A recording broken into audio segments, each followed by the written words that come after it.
গল্পাবলী, বিভিন্ন লেখকের বিভিন্ন স্বাদের গল্প নিয়ে সাজানো আমাদের এই অনুষ্ঠান। যারা আমাদের চ্যানেলে নতুন, এখনই চ্যানেলটিকে প্লিজ সাবস্ক্রাইব করে নিন। আর গল্পগুলি কেমন লাগছে তা কমেন্ট বক্সে লিখে জানাতে ভুলবেন না কিন্তু। তবে চলুন শুরু করা যাক রহস্য রোমাঞ্চ ঘেরা নতুন আরও একটি গল্প। শুনতে থাকুন গল্পাবলী। আজকের গল্প হেমেন্দ্র কুমার রায়ের লেখা একটি ভৌতিক গল্প। গল্পের নাম মিসেস কুমুদিনী চৌধুরী। গল্প পাঠে এবং বিভিন্ন চরিত্রে আমি সুব্রত চক্রবর্তী এবং নারী কণ্ঠে পূজা সরকার। আসুন শোনা যাক আজকের গল্প মিসেস কুমুদিনী চৌধুরী। আমি ঔপন্যাসিক, কেবল এইটুকু বললেই সব বলা হয় না। আমি উপন্যাস লিখে টাকা রোজগার করি, অর্থাৎ আমি যদি উপন্যাস না লিখি তাহলে আমার পেটও চলবে না। লেখা আমার পেশা, কিন্তু এ পেশা বুঝি আর চলে না। বাড়িতে রোজ এত লোকের ভিড়, মাসিক পত্রের সম্পাদকের তাগাদা, চেনা অচেনা লোকের আনাগোনা, বন্ধুবান্ধবদের তাস দাবার আড্ডা, এই সব সামলাতে সামলাতেই প্রতিদিন কেটে যায়। যখন একলা হবার সময় পাই তখন আসে ঘুমের সময়। কাজেই কিছুদিনের জন্য কলকাতা ছাড়তে হলো। স্থির করলুম অন্তত একখানা উপন্যাস না লিখে আর কলকাতায় ফিরব না। বিদেশে নিশ্চয়ই বাসায় এত চেনা অচেনা লোকের ভিড় হবে না। সিধে চলে গেলুম ঝাঁঝা জংশনে। একখানি ছোটোখাটো বাংলো ভাড়া নিলুম। সকালে ও বিকেলে বেরিয়ে বেড়াই। দুপুর ও সন্ধ্যার বেলাটা কেটে যায় উপন্যাস লেখায়। ভিড়ের ভয়ে বিদেশে পালিয়ে এলেও মানুষের সঙ্গ বিনা মানুষের প্রাণ বাঁচে না। ঝাঁঝা এসেও ৩-৪ জন লোকের সঙ্গে আমার অল্প বিস্তর ঘনিষ্ঠতা হলো। একজন হচ্ছেন মিসেস কুমুদিনী চৌধুরী। তিনি বিধবা, তার স্বামী পেশোয়ারে কাজ করতেন।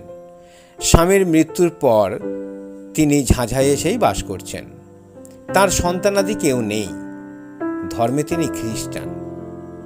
আমার আর একজন নতুন বন্ধুর নাম অমূল্যবাবু। এ ভদ্রলোকের বয়স হবে বছর 50। কলকাতার কোনো কলেজে প্রফেসরি করতেন। এখন অবকাশ নিয়ে এইখানে বসেই লেখাপড়া নিয়ে দিন কাটিয়ে দেন। অমূল্যবাবুর পরলোক তত্ত্ব নিয়ে সারা জীবন যথেষ্টই আলোচনা করছেন। মৃত্যুর পরে জীবের কি অবস্থা হয় তার মুখে সর্বদাই সেই কথা শুনতে পাওয়া যায়। এখানকার রেলের ডাক্তার গোবিন্দবাবুর সঙ্গেও আলাপ হলো। তিনি খুব সাদাসিধে ভালো মানুষ লোক এবং সন্ধ্যা হলেই ভূতের ভয়ে কাতর হয়ে পড়েন। সূর্যাস্তের পর তিনি প্রাণান্তেও অমূল্যবাবুর বাড়ির চৌকাঠ মারাতে রাজি হন না। কারণ পাছে তাকে কাছে পেয়ে অমূল্যবাবু 2-4টে পরলোকের কাহিনী শুনিয়ে দেন। সেদিন সন্ধ্যার কিছু আগে আমি অমূল্যবাবু বসে বসে গল্প করছিলুম। কথা হচ্ছিল পৃথিবীতে সত্য সত্যই পিশাচের অস্তিত্ব আছে কি না। অমূল্যবাবুর বিশ্বাস পৃথিবীতে সেকালেও পিশাচ ছিল, একালেও আছে। আমি জিজ্ঞাসা করলুম, আচ্ছা পিশাচ কাকে বলে? অমূল্যবাবু বললেন, প্রেতাত্মদের আমাদের মতোই দেহ নেই, এ কথা তুমি জানো না। দেহ না থাকলেও দুষ্টু প্রেতাত্মাদের আকাঙ্ক্ষা প্রায়ই প্রবল হয়ে থাকে, কিন্তু দেহের অভাবে তারা সে আকাঙ্ক্ষা মেটাতে পারে না। তাই অনেক সময় দুষ্ট প্রেতাত্মারা মানুষের অরক্ষিত মৃতদেহের ভিতরে গিয়ে আশ্রয় নেয়। তখন সেই মরা মানুষ জ্যান্ত হয়ে উঠে পৃথিবীতে জীবিত মানুষদের ধরে ধরে রক্ত শোষণ করে। এই জীবন্ত মৃতদেহগুলোকেই বলা হয় পিশাচ। অমূল্যবাবুর এমন দৃঢ় বিশ্বাসের সঙ্গে কথাগুলি বললেন যে আমার গায়ে কাঁটা দিয়ে উঠল। আমি বললুম, প্রায় শুনতে পাই অমুক লোক রক্ত স্বল্পতা রোগে মারা গিয়েছে। আপনি কি বলতে চান যে পিশাচরাই তাদের মৃত্যুর কারণ? অমূল্যবাবু বললেন, অনেক সময় হতেও পারে, আবার অনেক সময় নাও হতে পারে। ঠিক সেই সময়েই মাঝবয়সী মোটা সোটা মিসেস কুমুদিনী অমূল্যবাবুর বাইরের ঘরে এসে ঢুকলেন। ঢুকেই তিনি হাসতে হাসতে বললেন, গল্প হচ্ছে। আমি বললুম, অমূল্যবাবু আমাকে ভয় দেখাবার চেষ্টা করছেন। কুমুদিনী একখানা চেয়ারের ওপর বসে পড়ে বললেন, ও ভূতের গল্প বুঝি?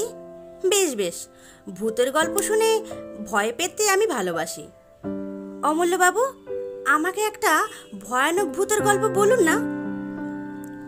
অমূল্যবাবু বললেন, ভয়ানক ভূত কাকে বলে আমি তা জানি না, তবে আজ আমি পিশাচের গল্প করছিলুম বটে। কুমুদিনী খানিকক্ষণ নীরবে অমূল্যবাবুর মুখের পানে তাকিয়ে রইলেন। তারপর ধীরে ধীরে বললেন, আচ্ছা অমূল্যবাবু, পিশাচের কথা আপনি সত্যি বিশ্বাস করেন কি? অমূল্যবাবু গম্ভীর স্বরে বললেন, সত্যি বিশ্বাস করি। খালি তাই নয়, আমার ধারণা সম্প্রতি এই ঝাঁঝাতেই বোধহয় পিশাচের উপদ্রব শুরু হয়েছে।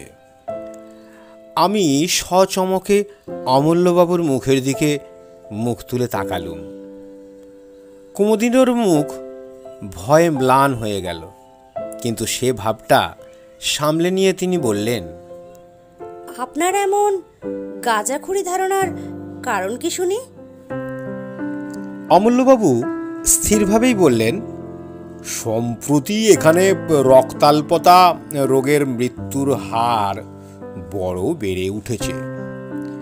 এর কোনো যুক্তিসঙ্গত কারণ খুঁজে পাওয়া যায় না। কুমুদিনী উচ্চস্বরে হাসতে হাসতে উঠে দাঁড়িয়ে বললেন, বেশ তো অমূল্যবাবু, আপনি তাহলে একটা পিশাচকে বন্দি করবার চেষ্টা করুন না। অমূল্যবাবু দৃঢ় স্বরে বললেন, সেই চেষ্টাই করব। ভূত না মানলেও ভূতের ভয় যে ছাড়ে না, অমূল্যবাবুর ওখান থেকে সেদিন আসতে আসতে সে প্রমাণটা ভালো করেই পেলুম। সন্ধ্যার অন্ধকারের ভিতর দিয়ে ফিরতে ফিরতে প্রত্যেক আনাচে কানাচে মনে হতে লাগলো যেন সত্য সত্যই কোনো জীবন্ত মৃতদেহ আমার দিকে লক্ষ্য স্থির করে নীরবে দাঁড়িয়ে আছে। অমূল্যবাবু প্রতিদিন সকালে আমার বাসায় এসে চা পান করতেন। সেদিন সকালেও বাংলোর বারান্দায় বসে আমরা দুজনে চা পান করছি। এমন সময় দেখলুম সামনের পথ দিয়ে ডাক্তার গোবিন্দবাবু কোথায় যাচ্ছেন। আমি চেঁচিয়ে তাকে এক পেয়ালা চা পান করবার জন্য আহ্বান করলুম। গোবিন্দবাবু কাছে এসে বললেন, চা পান করতে আমি রাজি আছি, কিন্তু ভায়া শিগগির, আমার একটু দেরি করবার সময় নেই। আমি বললুম, কেন, আপনার এত তাড়াতাড়ি কিসের? গোবিন্দবাবু বললেন, মিসেস কুমুদিনী চৌধুরীর মালির ছেলের ভারী অসুখ, বোধহয় আর বাঁচবে না। জিজ্ঞাসা করলুম, কি অসুখ? যা শুনেছি অ্যানিমিয়া বলেই মনে হচ্ছে।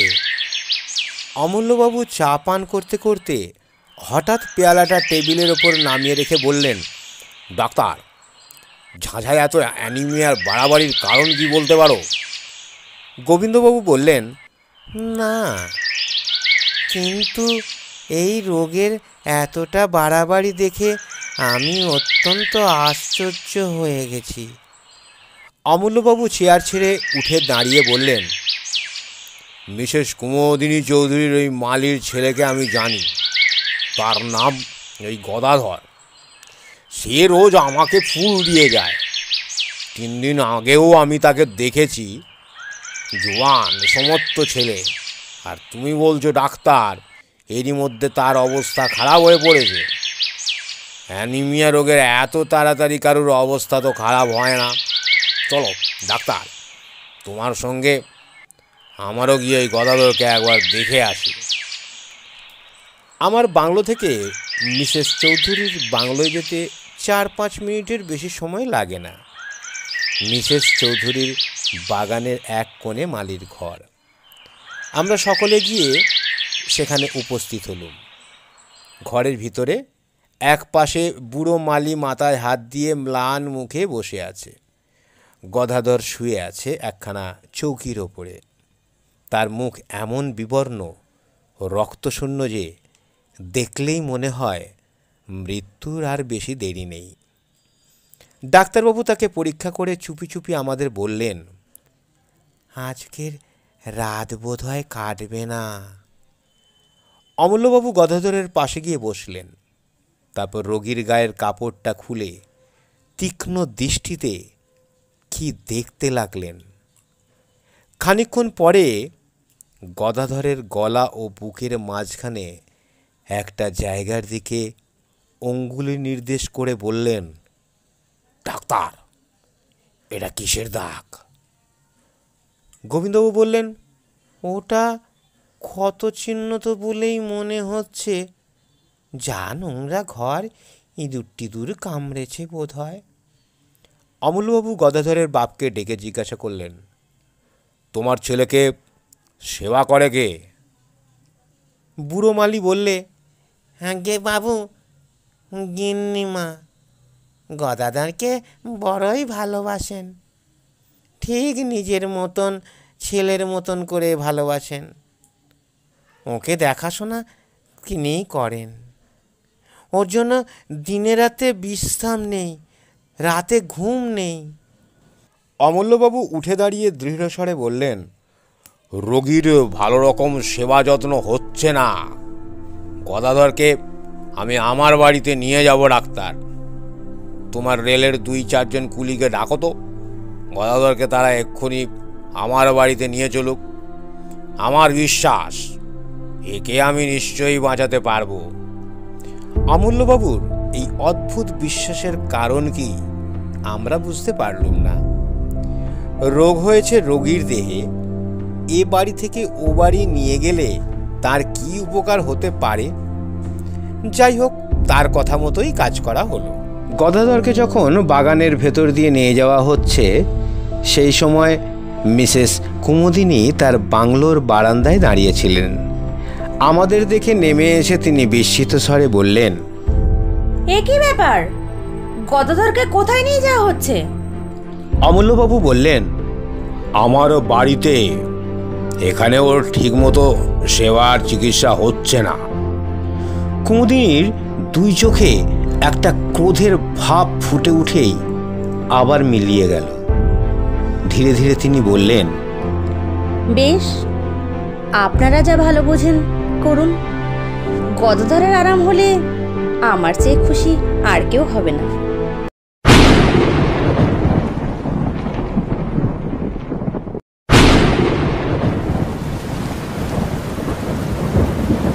সেদিন সন্ধ্যার পর থেকে মুষলধারে বৃষ্টি নামল। গাছপালার আর্তনাদ ও মেঘের গর্জনের সঙ্গে সঙ্গে পাহাড়ের ওপর থেকে হুড়হুড় করে বৃষ্টিধারা নেমে আসার শব্দ শুনতে শুনতে আমি ঘুমিয়ে পড়লুম। অনেক রাতে আচম্বিতে আমার ঘুম ভেঙে গেল। অন্ধকারে ধর্মড়িয়ে বিছানার ওপর উঠে বসে মনে হলো জানালার সার্সির ওপরে বাইরে থেকে কে যেন ঠক ঠক করে আওয়াজ করছে। প্রথমটা ভাবলুম আমারই মনের ভুল। বাইরে তখনও সমান্তরে বৃষ্টি ঝরছে, বাজ ডাকছে, ঝড় হৈ হৈ করছে। এমন দুর্যোগে সার্সির ওপরে করাঘাত করতে আসবে কে? হয়তো ঝোড়ো হাওয়া ঘরের ভিতরে ঢুকতে চায়। আবার বিছানার ওপরে শুয়ে পড়ল, কিন্তু সঙ্গে সঙ্গে তখনই সার্সির ওপরে আবার শব্দ হল। সবিস্ময়ে বিছানার ওপর থেকে লাফিয়ে পড়ল। আর তো কোনোই সন্দেহ নেই, কে এলো এই বন জঙ্গল পাহাড়ের দেশে, এই ঝড় বৃষ্টির অন্ধকারে কে আমার ঘরের ভিতরে ঢুকতে চায়? অজানা বিদেশে বলে শোবার সময় বালিশের তলায় রোজই একটা টর্চ রেখে দিত। টপ করে টর্চটা তুলে নিয়েই জেলে জানালার ওপরে আলোটা ফেলল। সেই তীব্র আলোকে দেখলুম বন্ধ সার্সির ওপরে 2 হাত ও মুখ রেখে দাঁড়িয়ে আছে এক অদ্ভুত মূর্তি। ঝোড়ো হাওয়ায় রাশি রাশি কালো কালো লম্বা চুল এসে তার সারা মুখখানাকে আচ্ছন্ন করে ফেলেছে, এবং সেই চুলের ফাঁকে ফাঁকে আগুনের মতন দপদপ করে জ্বলছে তার 2 বিস্ফোরিত চক্ষু। পর মুহূর্তে মুখখানা আলোক রেখার ভিতর থেকে স্যাৎ করে সরে গেল। এ কি দুঃস্বপ্ন? ভয়ে মুচড়ে আলো নিভিয়ে বিছানার উপরে কাঁপতে কাঁপতে বসে পড়ল। আতঙ্কে সারা রাত আর ঘুম এলো না।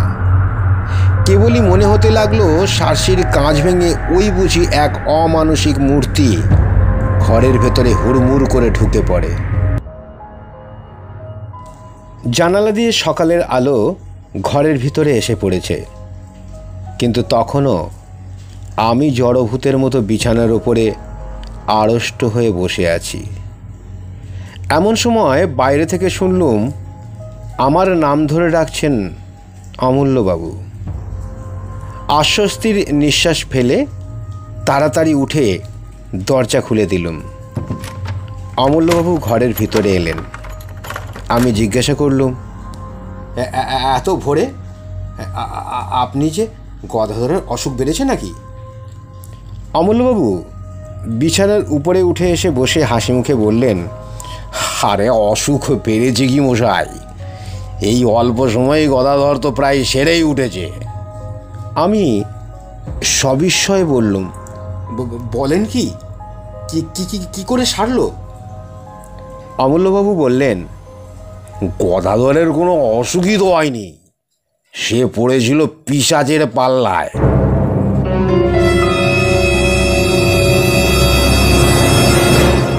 চেষ্টা করেও আমি হাসি থামাতে পারলুম না। কৌতুক ভরে বললুম, আপনি চারিদিকে কি এখন পিশাচের স্বপ্ন দেখছেন? অমূল্যবাবু অটলভাবেই বললেন, তোমার যা ইচ্ছা হয় বলো, আমি কোনোই প্রতিবাদ করব না। গদাধর কেন বেঁচেছে জানো? কাল রাতে আমি তার শিয়রে বসে পাহারা দিয়েছি বলে কারুকে তার ত্রিসীমানায় আসতে দিইনি। কাল রাতে আবার কেউ যদি তার রক্ত শোষণ করত, তাহলে আজ আর তাকে জীবিত দেখতে পেতে না। আমি সবিস্ময়ে বললুম, রক্ত শোষণ? অমূল্যবাবু কি বলছেন আপনি? কে তার রক্ত শোষণ করত? অমূল্যবাবু কিছুক্ষণ স্তব্ধ হয়ে রইলেন। তারপর ধীরে ধীরে বললেন, তোমার কথার কোনো জবাব আগে আমি দেব না। কাল রাতে আমি স্বচক্ষে কি দেখেছি তোমার কাছে আগে সেই কথাই বলতে চাই। তুমি জানো আমার বাড়ি দোতলা। গদাধরকে আমি দোতলার ঘরেই শুইয়ে রেখেছিলুম। পাহারা দেওয়ার জন্য তার পাশে বসে কাল সারা রাত আমি কাটিয়ে দিয়েছি। কালকের রাতের ঝড় বৃষ্টির কথা তুমিও টের পেয়েছো বোধ হয়। মাঝরাতে ঝড় বৃষ্টির বেগ অত্যন্ত বেড়ে ওঠে। সেই সময় বই পড়তে পড়তে হঠাৎ আমি মুখ তুলে দেখি জানালার ঠিক বাইরেই একটা স্ত্রী মূর্তি দাঁড়িয়ে রয়েছে। দোতলার ঘর, মাটি থেকে সেই জানালাটা অন্তত 20 ফুট তো উঁচু। সেখানে কোনো স্বাভাবিক মানুষের মূর্তির আবির্ভাব যে সম্ভবপর নয়, এ কথা তুমি বুঝতেই পারছো। আমি অবাক হয়ে তার দিকে খানিকক্ষণ তাকিয়ে রইলাম। ঘরের আলো তার মুখের ওপরে গিয়ে পড়েছিল। তাকে দেখেই আমি চিনতে পারলুম কে সে। কিছু আন্দাজ করতে পারো?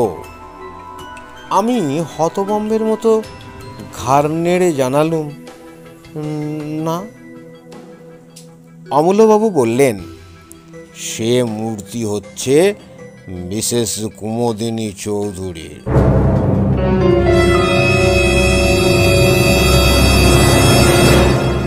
কুমুদিনী খুব হাসি মুখেই আমার দিকে তাকিয়েছিলেন। আমি তাকে দেখেই উঠে দাঁড়ালুম। তারপরে শার্সি খুলে খড়খড়ির পাল্লা দুটো বন্ধ করে দিলুম সদল। আমাকে বাধা দেওয়ার জন্য মূর্তিটা তাড়াতাড়ি হাত বাড়িয়ে এগিয়ে এলো, কিন্তু বাধা দিতে পারল না। আমার মনে হলো জানালা বন্ধ করবার সময় তার ডান হাতখানা পাল্লার তলায় পড়ে চেপটে গেল। তারপরেও জানালার ওপরে আরও কয়েকবার কড়াঘাতের শব্দ শুনতে পেলুম, কিন্তু সেদিকে আমি আর ভ্রুক্ষেপও করলুম না। এখন বলো, আমার কথা পাগলের গল্প বলে মনে হচ্ছে? আমি রুদ্ধশ্বাসে বলে উঠলুম, অমূল্যবাবু, অমূল্যবাবু, আপনি কি বলছেন? মিসেস কুমুদিনী চৌধুরী? অমূল্যবাবু বাধা দিয়ে বললেন, শোনো না, টেলিগ্রামে আমি আরও এক খবর আনিয়েছি। পেশোয়ারে মিসেস কুমুদিনী চৌধুরীর স্বামী মারা যান ওই অ্যানিমিয়া রোগেই, আর মিসেস কুমুদিনী চৌধুরীও তার মৃত্যুর 15 দিন আগেই দেহত্যাগ করেন। আমার সর্বশরীর কেমন ধারা করতে লাগলো। টেবিলের একটা কোণ ধরে তাড়াতাড়ি চেয়ারের ওপরে বসে পড়লুম। অনেকক্ষণ পরে নিজেকে সামলে নিয়ে অমূল্যবাবুর কাছে আমিও কাল রাত্রে যা ঘটেছে সেই ঘটনাটি খুলে বললুম। অমূল্যবাবু কি বলতে যাচ্ছিলেন, কিন্তু হঠাৎ দরজার দিকে তাকিয়ে থেমে গেলেন। ফিরে দেখলুম বাংলোর সিঁড়ি দিয়ে বারান্দায় এসে উঠলেন মিসেস কুমুদিনী চৌধুরী। তাকে দেখেই সর্বপ্রথমে আমার চোখ পড়ল তার ওই ডান হাতের দিকে। তার ডান হাতে ব্যান্ডেজ বাঁধা। কুমুদিনীও আস্তে আস্তে অমূল্যবাবুকে আমার ঘরে দেখেই থমকে দাঁড়িয়ে পড়লেন। তার মুখ চোখে এমন একটা অমানসিক বিশ্রী ভাব জেগে উঠল, যা কোনো দিনও মানুষের মুখে আমি লক্ষ্য করিনি। তারপরেই দিক বিদিক জ্ঞান হারিয়ে তীরের মতো তিনি বারান্দার ওপর থেকে নেমে এলেন এবং সেই রকম বেগেই সামনের দিকে ছুটে চললেন। আমিও দ্রুত পদে এগিয়ে গিয়ে চেঁচিয়ে চেঁচিয়ে বললুম, মিসেস কুমুদিনী চৌধুরী, মিসেস কুমুদিনী চৌধুরী, সাবধান, ট্রেন! কিন্তু আমার মুখের কথা মুখেই রইল।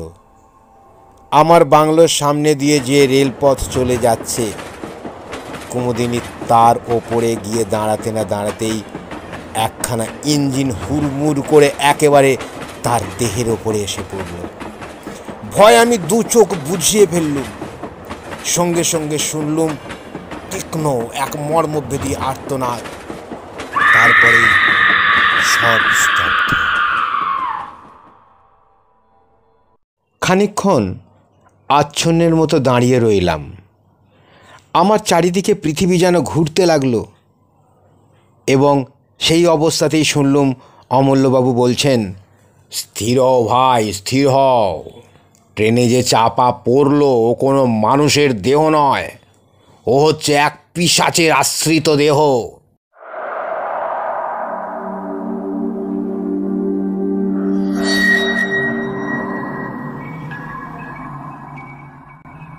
ঝাঁঝার গোরস্থানে মিসেস কুমুদিনী চৌধুরীর দেহ কবর দেওয়া হলো।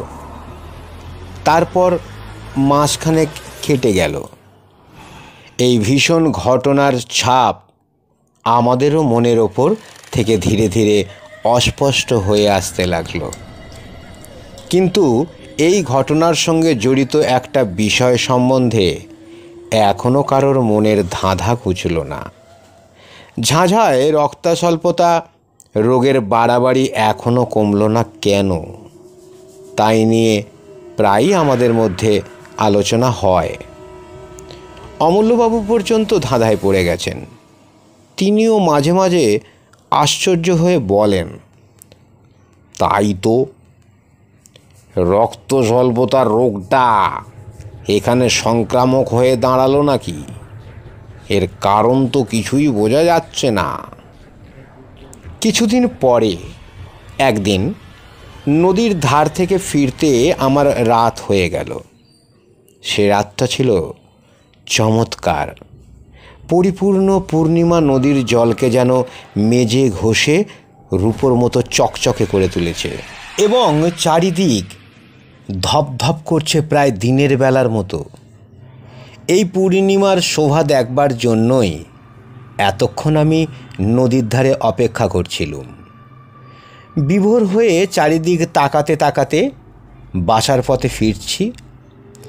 গভীর স্তব্ধতার ভিতরে ঝিল্লিরব ছাড়া আর কোনো কিছুরই সাড়া পাওয়া যাচ্ছে না। পথও একান্ত নির্জন। প্রাণে হঠাৎ গান গাইবার স্বাদ হলো। এমন রাতের সৃষ্টি তো গান গাইবার জন্যই। কিন্তু গান গাইবার উপক্রম করতেই সামনের দিকে তাকিয়ে যা দেখলুম, তাতে আমার বুকের রক্ত যেন হিম হয়ে গেল। পথের মোড়ে পৌঁছতেই দেখি অদূরে মিসেস কুমুদিনী চৌধুরী।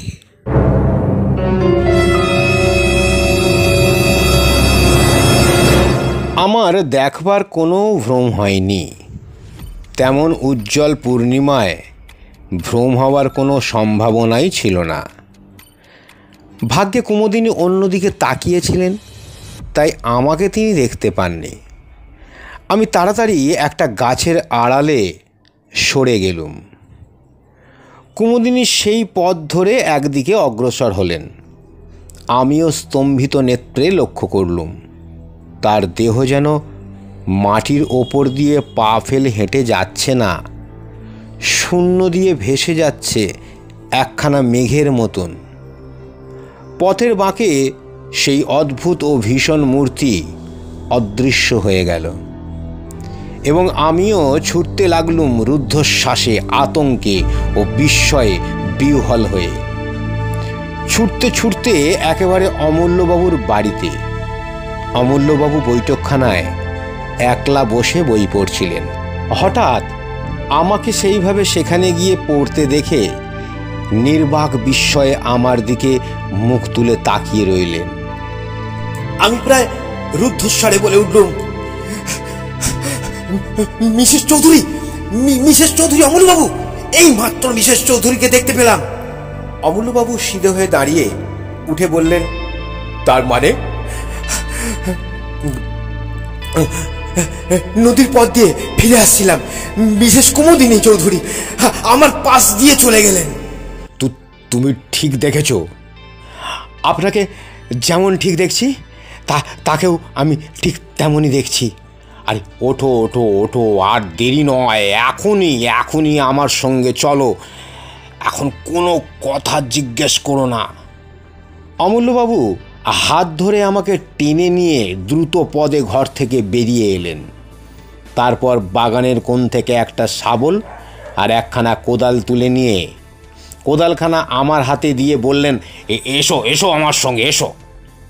আমি যন্ত্রচালিতর মতন তার সঙ্গে চললুম। আবার সেই নদীর পথ, চারিদিক তেমনি নীরব ও নির্জন। আকাশে তেমনি স্বপ্নময় চাঁদের হাসি। নিবিড় বনজঙ্গল ও পাহাড়ের পর পাহাড় দাঁড়িয়ে আছে যেন ছবিতে আঁকা। কিন্তু সেসব দৃশ্য দেখবার মতো মনের অবস্থা তখন আমার ছিল না। আমার প্রাণ থেকে সমস্ত কবিত্ব তখন কর্পূরের মতন উবে গিয়েছিল। ঘাসের ওপরে বড় বড় গাছের ছায়া নড়ছে, আর আমি চমকে চমকে উঠছি। নিস্তব্ধতা বিদীর্ণ করে একটা পেঁচা চেঁচিয়ে উঠল। শিউরে উঠে আমি ভাবলুম, ঝোপে ঝাপের আড়ালে আবছায় যেসব অশরীরী দুষ্টু আত্মা রক্ততৃষায় উন্মুখ হয়ে আছে, ওই নিশাচর পাখিটা যেন তাদেরই সাবধান করে জানিয়ে দিলে, তোমরাও প্রস্তুত হও, পৃথিবীর শরীরী প্রাণী আসছে। ওই তো ঝাঝার গোরস্থান, কবরের পর কবর সারি সারি দেখা যাচ্ছে। তাদের ওপরে ইটের বা পাথরের গাঁথুনি, পাশ থেকে নদীর জলের তান ভেসে আসছে অশ্রান্ত তালে। আমার মনে হলো এতক্ষণ ওই সব কবরের পাথরের ওপরে যেসব ছায়াদেহ বসে বসে রাত্রি যাপন করছিল, আচম্বিতে জীবিত মানুষের আবির্ভাবের অন্তরালে গিয়ে নদীর সঙ্গে সুর মিলিয়ে তারা ভয়াবহ কানাকানি করছে। একটা ঝোপের ভেতরে আমাকে টেনে নিয়ে গিয়ে অমূল্যবাবু বললেন, এইখানে স্থির হয়ে লুকিয়ে বসে থাকি, এসো, সাবধান, কোনো কথা বলো না। সারা রাত সেইখানে আড়ষ্ট হয়ে দুজনে বসে রইলুম। সেদিনকার সে রাতটাকে আর পৃথিবীর রাত বলে মনে হলো না। ইহলোক থেকেও আমরা যেন পরলোকের বাসিন্দা হয়েছি। চাঁদ পশ্চিম আকাশের শেষ প্রান্তে, পূর্ব দিকে ধীরে ধীরে যেন মৃত রাত্রির বুকের রক্ত ঝরে পড়তে লাগল। ভোর হচ্ছে। হঠাৎ অমূল্যবাবু আমার গা টিপলেন।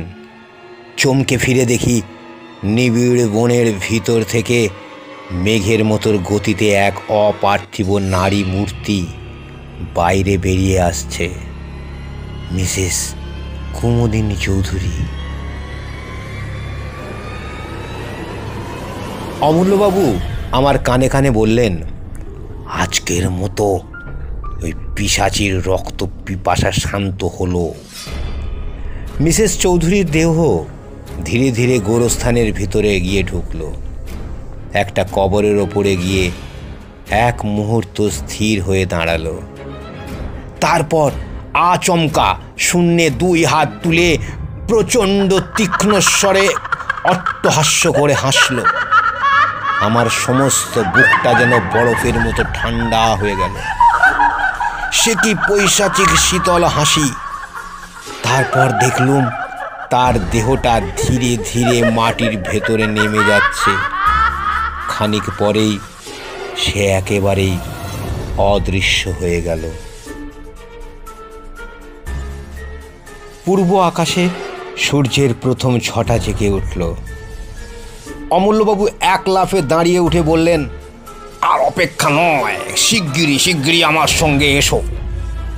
আমরা মিসেস চৌধুরীর কবরের ওপরে গিয়ে দাঁড়ালুম। অমূল্যবাবু বললেন, আমি শাবলটা দিয়ে মাটি খুঁড়ছি, তুমি কোদাল দিয়ে মাটি তোলো। তার এই অদ্ভুত আচরণের কারণ কি জিজ্ঞেস করলুম না, কারণ আমি তখন আচ্ছন্নের মতো ছিল। তিনি যা বললেন আমি তাই করি। অল্পক্ষণ পরেই কফিনটা দেখা গেল। অমূল্যবাবু বললেন, দেখো, এইবারে আমি কফিনের ডালাটা খুলব, তারপর আমি যা করব তুমি তাতে আমাকে বাধা দিও না। খালি এইটুকু মনে রেখো, কফিনের ভেতরে যে দেহ আছে তা কোনো মানুষের দেহ নয়। অমূল্যবাবু দুই হাতে টেনে কফিনের ডালাটা খুলে ফেললেন। আমি স্তম্ভিত চোখে দেখলুম কফিনের ভিতর শুয়ে আছে মিসেস কুমুদিনী চৌধুরীর মোটা সোটা স্থূল দেহটা। সে দেহ দেখলে মনে হয় না তা কোনো দিন ট্রেনে কাটা পড়েছিল। সেটা 1 মাস আগে কবর দেয়া কোনো গলিত মৃতদেহও নয়। তার তাজা মুখ অত্যন্ত প্রফুল্ল, তার ওষ্ঠাধারের চারপাশে রক্তধারা লেগে রয়েছে এবং তার জীবন্ত চোখ দুটো সহাস্য দৃষ্টিতে আমার মুখের পানে তাকিয়ে আছে। অমূল্যবাবু 2 হাতে শাবলটা হঠাৎ তার মাথার ওপরে তুলে ধরলেন। তারপরে সজোরে সবেগে শাবলটা মৃতদেহর বুকের ওপরে বসিয়ে দিলেন। ইঞ্জিনের বাঁশির আওয়াজের মতো এক তীব্র দীর্ঘ আর্তনাদ আকাশ বাতাস পরিপূর্ণ হয়ে গেল। তারপর সব চুপচাপ। এতক্ষণ শুনছিলেন হেমেন্দ্র কুমার রায়ের লেখা ছোট গল্প মিসেস কুমুদিনী চৌধুরী। গল্পটা কেমন লাগলো অবশ্যই জানাতে ভুলবেন না। আর এই রকম আরও সুন্দর সুন্দর গল্প শুনতে হলে আমাদের চ্যানেলটিকে সাবস্ক্রাইব করুন। তাহলে আজ আসি, আবারও একদিন আসবো এই রকমই আকর্ষণীয় আরেকটি গল্প নিয়ে। ততদিন ভালো থাকুন, সুস্থ থাকুন। নমস্কার।